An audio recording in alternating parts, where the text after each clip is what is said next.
Se eu disser para vocês que hoje falaremos sobre uma personagem muito importante para o folclore, uma personagem que é uma bruxa, provavelmente você deve pensar na Cuca, na Matinta Pereira.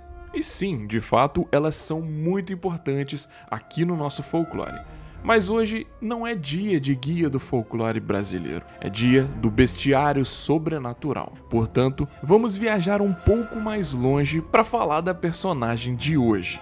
Mais especificamente para as geladas terras eslavas, porque hoje falaremos da Baba Yaga. Você já ouviu falar dela?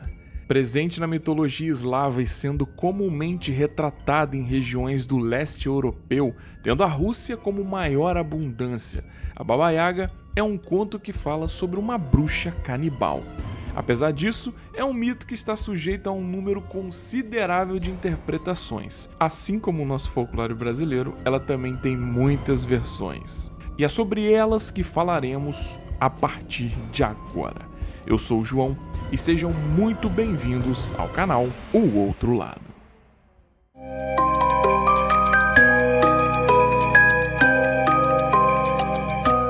Geralmente, a Baba Yaga é descrita como uma idosa com aparência grotesca.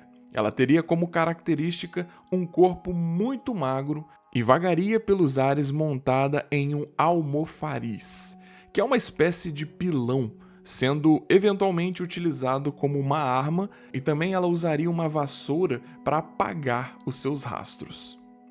Como eu disse antes da vinheta, essa é uma lenda que possui bastante versões diferentes, sendo que uma delas conta-se a história de um gato, um pardal e um garoto valente.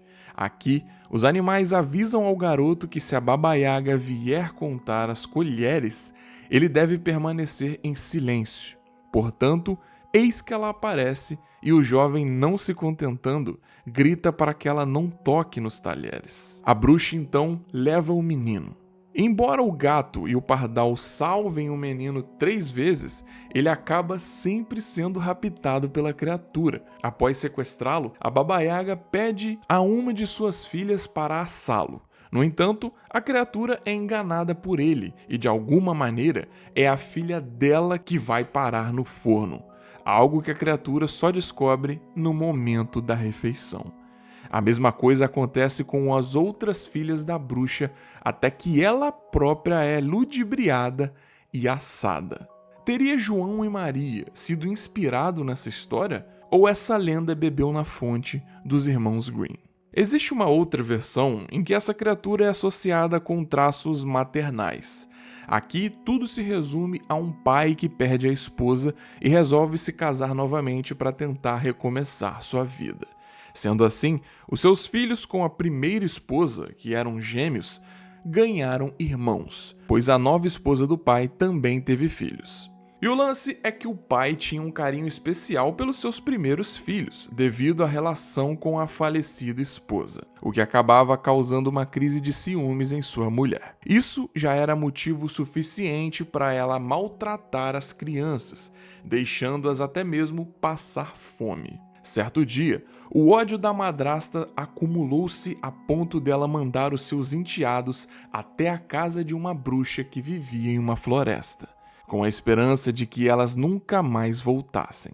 A madrasta os enganou, dizendo que lá ela ofereceria do bom e do melhor para que eles comessem. Antes de irem, haviam passado na casa da tia-avó para uma refeição e levaram leite, presunto e biscoitos para comer durante o caminho até a casa da Baba Yaga. Ao chegar na casa dela, as crianças se depararam com uma velha senhora descansando perto da parede ao fundo. Obviamente, a sua aparência já era o suficiente para amedrontar crianças a ponto de fazerem elas chorarem. A criatura não se opôs à presença delas, portanto, deviam obedecê-la a todo custo, caso contrário, ela devoraria as crianças. Sendo assim, ela mandou a menina para a roda de fiar e o garoto ficou encarregado de buscar água em uma peneira para encher a banheira. A irmã chorava enquanto utilizava a roda de fiar, tecendo um longo fio. Logo, ela percebeu que alguns ratinhos se aproximaram dela, pedindo pelos biscoitos que ela havia pego com a avó mais cedo. Quando receberam, sentiram-se agradecidos. Disseram para a garota procurar por um gato preto, pois ele poderia ajudá-la caso recebesse uma fatia de presunto. Após um tempo, as crianças encontraram esse tal gato, que entregou aos irmãos uma toalha para ser usada como capa. Ele alegou que caso a Baba Yaga fosse atrás deles, eles poderiam jogar essa toalha no chão e a partir dela surgiria um rio, pois de acordo com ele, as bruxas possuem uma fraqueza por águas correntes. Além disso, ele também entregou um pente que poderia ser utilizado para criar uma grande árvore negra, caso as crianças precisassem de um local para se esconder. Algum tempo depois, as crianças conseguem escapar e a bruxa encontra o gato destruindo todo o fio criado pela menina e nota a falta das crianças. Ela então pergunta por que ele os deixou fugir, e o gato retorna dizendo que em muitos anos a bruxa não havia lhe feito nenhum agrado, mas as crianças haviam lhe dado uma fatia de presunto. Após isso, a Baba Yaga foi à procura dos irmãos. Entretanto, o plano dos objetos mágicos funcionou, e a criatura acabou desistindo. Já a madrasta teve um fim um tanto grotesco, pois além de ser expulsa da casa pelo seu próprio marido, ao vagar rumo à floresta dentro, foi encontrada pela bruxa Baba Yaga e acabou sendo devorada por ela, devido ao seu coração impuro. Diante do fim dessa trama, a criatura é vista como uma figura que demonstra ambiguidade, tendo preferência por aqueles que possuem uma certa imoralidade.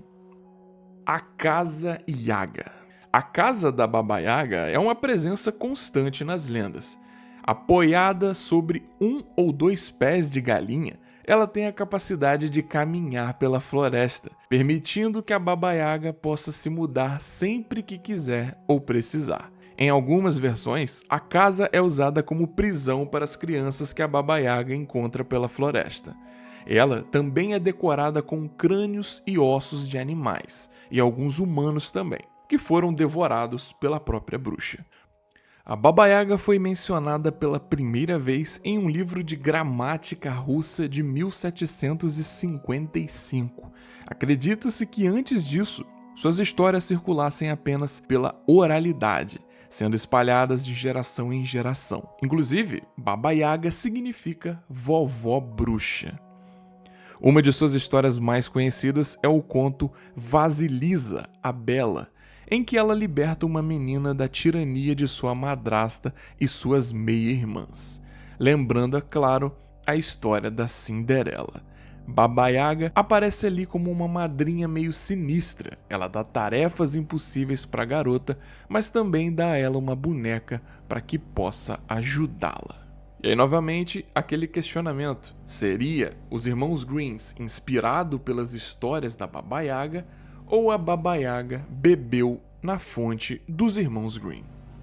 Antes da gente terminar aqui, é claro que vale a pena a gente falar da Baba Yaga na cultura pop, para vocês verem o quão grande essa personagem lá do folclore da Rússia se tornou para o mundo todo. Na franquia John Wick, o personagem que dá título aos filmes é um assassino conhecido como Baba Yaga. A explicação para o apelido, além de que o personagem teria nascido em Belarus, é que ele é ainda mais assustador que o bicho-papão. Por isso é que ele tem esse apelido para causar medo nos seus inimigos, né?